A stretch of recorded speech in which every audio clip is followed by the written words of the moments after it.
उपेंद्र लिमयेसारख्या मोठ्या कलाकाराने छातीवरती हात मारून आपल्या कामाचं कौतुक करावं याच्यापेक्षा जास्त मोठी पोचपावती माझ्यासारख्या कलाकारासाठी दुसरी काय असू शकते।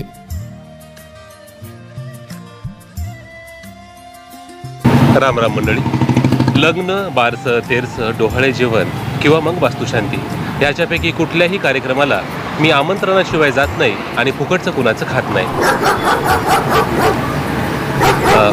असो तर आज आपण अशाच एका कार्यक्रमाला इथे फुकटचं कार्यक्रमासाठी इथे आलेलो आहोत। मराठी चित्रपटसृष्टीमध्ये सध्या वेगवेगळे प्रयोग होत आहेत। असाच एक वेगळा चित्रपट, वेगळ्या धाटणीचा, वेगळ्या कथानकाचा चित्रपट आपल्यासमोर घेऊन आलेले आहेत प्रसिद्ध लेखक, निर्माता, दिग्दर्शक संतोष कोल्हे सर। चित्रपटाचं नाव आहे सलाते सलानाते। चित्रपटाच्या नावावरून तुम्हाला याचं वेगळेपण लक्षात आलं असेलच।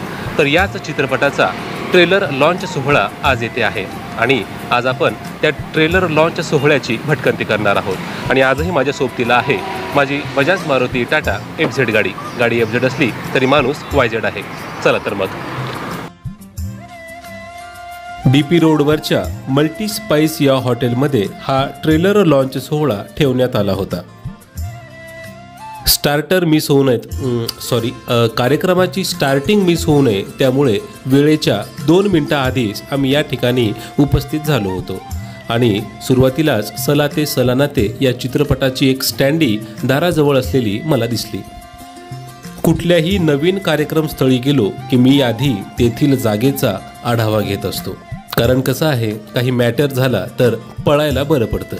कुठल्या तरी थंड पेयाच्या वासाने माझी पावलं आपसुकच त्या काउंटरकडे वळाली आणि मी वेटरला सांगितलं की ग्लास थोडा जास्तच भर। आल्या आल्याच मुद्द्याला हात घातला। असा हात घालताना आपल्याला कुणी बघत तर नाही हे बघून मी हलकेच त्या द्रव्याचा घोट घेतला आणि तो घोट प्रचंड आनंददायी होता। मला हे शीत पेय पिताना बघून आमच्या कॅमेरामनला सुद्धा ते पेय पिण्याचा मोह झाला, परंतु मी त्याला म्हणालो की 5.5 रुपये देऊन तुला इथे आणलं आहे, आधी माझं शूट करायचं आणि नंतर स्वतः काय ते करायचं। कार्यक्रम सुरू व्हायला थोडा वेळ होता, तोवर मेनूमध्ये काय काय असणार आहे याची मेंदूमध्ये नोंद करून घेतली, कारण कसं आहे, एकदा सावज हेरलं की मग शिकार करायला सोपं जातं। 7-8 ग्लास द्रव्य प्राशन केल्याच्या नंतर ज्या कार्यक्रमासाठी आलो आहोत त्याच्याकडे वळालो तर येथे मला सलाते सलानाते या चित्रपटाचे लेखक, निर्माता, दिग्दर्शक संतोष कोल्हे सर भेटले। सर म्हणाले की तुझे भटकंतीचे व्हिडिओज खरंच खूप चांगले असतात। मी म्हणालो सर खरं खरं सांगा। तेव्हा सर म्हणाले जाऊ दे, आज चांगला दिवस आहे। एक महत्त्वाची गोष्ट तुम्हाला सांगू इच्छितो की मूळ भटकंती ही जी सिरीज होती ज्यात मिलिंद गुणाजी भटकंती करत होते, ती सिरीज, त्या सिरीजचे निर्माता, दिग्दर्शक हे संतोष कोल्हे सरच आहेत आणि त्या माणसाने माझं कौतुक करावं याच्यापेक्षा वेगळा आनंद तो काय असू शकतो। सरांना त्यांच्या सलाते सलानाते या चित्रपटासाठी शुभेच्छा दिल्या। त्यानंतर चित्रपटामध्ये नायिकेची भूमिका ज्यांनी साकारली आहे त्या रिचा अग्निहोत्री यांना भेटलो। त्यांच्याकडून हा चित्रपट आणि या चित्रपटामधील त्यांच्या भूमिकेबद्दल अधिक माहिती जाणून घेतली। एखादी सुंदर मुलगी अचानक समोर आली की फपाऱ्या मारण्याची आपली सवय जात नाही। मी फॉर्ममध्ये बोलून गेलो की चित्रपटामध्ये तुमची ॲक्टिंग खरंच खूप सुंदर झाली आहे। त्यावर त्या म्हणाल्या की चित्रपट तर अजून आलाच नाही, मग तू ॲक्टिंग कुठे बघितलीस? खरं तर या त्यांच्या प्रश्नावर माझाच सलाते सलानाते झाला होता, परंतु सांभाळून घ्यायचं म्हणून मी म्हटलं की ॲक्टिंग चांगली केली असेल असं मी म्हणालो आणि तिथून काढता पाय घेतला। आणि त्यानंतर चित्रपटामध्ये खलनायिकाची भूमिका साकारणाऱ्या उपेंद्र लिमये सरांची भेट घेतली। दिलदार मनाचा, दिलखुश असा हा माणूस। स्वतः एवढा मोठा कलाकार असून देखील माझ्यासारख्या लहान कलाकारासोबत बोलताना त्याच्या मनामध्ये कुठलाच भेदभाव मला दिसून आला नाही। उपेंद्र सरांसमोर संतोष सरांनी देखील माझी स्तुती केली आणि तुम्हाला तर माहितीच आहे की स्तुती केली की आपलं पोट कसं भरून जातं। तर यावरून माझ्या एक लक्षात आलं की मोठी माणसं इतकी मोठी का असतात, कारण ती मुळात जाणीव असणारी असतात। चित्रपटामध्ये प्रमुख भूमिका साकारणारा सायंकित कामत हा सुद्धा जाणीव असणारा माणूस। त्याच्यासोबत देखील दिलखुलास गप्पा झाल्या। या चित्रपटाचं बरंचसं शूटिंग चंद्रपूरमध्ये झाले आणि सायंकितला जेव्हा मी सांगितलं की मी स्वतः चंद्रपूरचा आहे तेव्हा त्याने त्याच्या चंद्रपूरमधील आठवणी ताज्या केल्या। मी त्याला म्हटलं का बा चित्रपटामध्ये तू वराडी भाषा बोलली आहे, तर वराडी कशी जमली तुले? तर थो मले म्हणे का चंद्रपूरचे बरेचसे माय मित्र आहे म्हणे, त्या मित्रासोबत मी राहिलो म्हणे, त्याचं बोलणं पाहिलं, ऑब्झर्व केलं आणि त्याच्यानंतर चित्रपटामध्ये पुरा डोंगा ताईट करून टाकला. या चित्रपटामध्ये हिरोच्या मित्राची भूमिका साकारणारे अभिनेता पद्मनाभ बिंड यांच्यासोबत देखील बऱ्याच गप्पा झाल्या. पद्मनाभ हे मूळचे यवतमाळ जिल्ह्यातले. त्यांनी बोलता बोलता त्यांच्या एका मित्राचं नाव सांगितलं जो चंद्रपूरचा होता आणि योगायोगाने तो मित्र माझा देखील मित्र होता. म्हणजे मित्राचा मित्र हा आपला मित्र या नात्याने मी पद्मनाभ यांच्यासोबत लगेच मैत्री करून घेतली. सगळ्यांसोबत बऱ्यापैकी गप्पा मारून झाल्याच्या नंतर मी ऑपरेटरला जाऊन विचारलं की ट्रेलर लॉन्च नेमकं किती वाजता होणार आहे. तर तो मला म्हणाला की मला माहिती नाही, जेव्हा ते म्हणतील तेव्हा आपण करायचं, जेव्हा ते म्हणतील तेव्हा आपण करायचं आणि जिंकणाऱ्याचा हेतू उदात्त असेल तरच आपण हरायचं. यावरून मला लक्षात आलं की त्याला सुद्धा भूक लागली आहे. मी त्याला म्हणालो की तुम्ही इथेच थांबा, मी बघून येतो. आणि आपल्याला तर आधीपासूनच माहिती आहे की दोन गोष्टीमध्ये कधीच लाजायचं नसतं. त्यातली दुसरी गोष्ट म्हणजे जेवताना. तर जेवण झालंय की नाही हे बघण्यासाठी मी काउंटरकडे आलो, तर अजूनही बराच अवधी बाकी होता.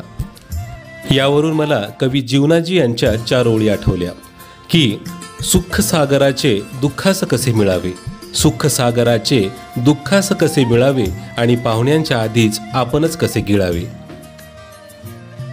त्यानंतर एंट्री झाली प्रमुख पाहुण्यांची, अर्थात नागराजांनांची, कारण हा ट्रेलर लॉन्च सोहळा नागराजांनांच्या हस्तेच पार पडणार होता. वेळ साधून नागराजांनांसोबत फोटो काढून घेतला. आणि आता नागराजांनांच्या हातून या चित्रपटाचं ट्रेलर लॉन्च होणार आहे. 1 2 3. कॉपीराईटमुळे मी हा आवाज म्यूट केलाय. तुम्हाला ट्रेलर बघायचा असेल तर इथे आय बटनावर मी लिंक देत आहे, त्यावर क्लिक करून तुम्ही चित्रपटाचं ट्रेलर बघू शकता. सला ते सलानातीची गोष्ट जेव्हा डोक्यात आली, मुळात एक गोष्ट तुम्हाला सांगायला हरकत नाही की मी मुळात पत्रकार होतो आधी. त्यामुळे मी गेले 20-22 वर्ष जे पाहत होतो, पत्रकारितेमध्ये घडणाऱ्या घडामोडी, बदलणारा आपल्या भोवतीचं माध्यम आणि मीडिया, या मीडियाला डोळ्यासमोर ठेवून काहीतरी केलं पाहिजे. पहिल्यांदाच पोलीस अधिकारीची भूमिका करते. संतोष आणि मी आम्ही अभिनयाचं वर्कशॉप पहिल्यांदा एकत्र केलं होतं, त्यामुळे त्याने मध्ये तोही प्रयत्न केलाय. आणि तेव्हापासून संतोष मला सांगायचं की छाया तुला आहे ना एक पोलीस अधिकारीच्या भूमिकेत तू कमाल दिसशील, असं तो नेहमी सांगायचा. मग तो योग आता जुळून आलाय आणि त्याने दिलेला शब्द त्याने पाळलाय. अगदी प्रामाणिकपणे सांगायचं झालं तर मी नेहमीच हे म्हणत आलेलो आहे, मराठी चित्रपटाचा USP हा मराठी चित्रपटाचा कॉन्टेंट आहे. पत्रकाराचा एक उत्तम फिल्म मेकर झालेला आमचा मित्र, काही असे मित्र असतात त्यांनी तुम्हाला एक मी फिल्म करतोय आणि तू करशील का असं विचारल्यावर माझं काम काय, मला गोष्ट आहे किंवा अदरवाईज जी एक सगळे प्रोटोकॉल असतात ते तुटून पडतात, नक्की करूया अशावर ते होतं. कारण की उत्तम सोशोपॉलिटिकल भान असलेला आमचा हा दिग्दर्शक मित्र आहे. नमस्कार. आनंद वाटतोय की तुमच्या महत्त्वाच्या क्षणी मी उपस्थित आहे.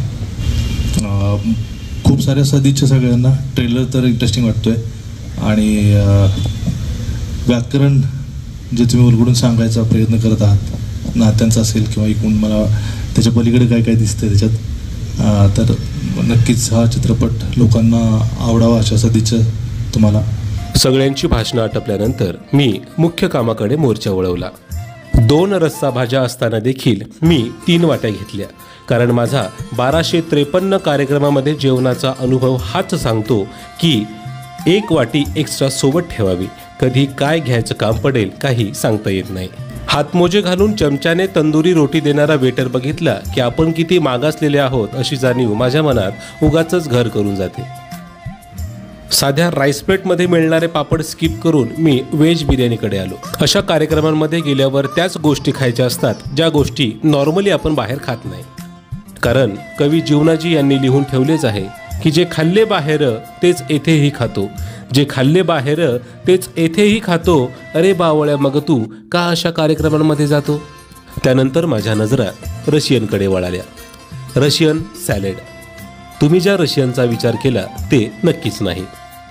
आणि मित्राला सुद्धा रशियनचा आनंद घेता यावा म्हणून त्याच्याही ताटात रशियन सॅलड टाकलं.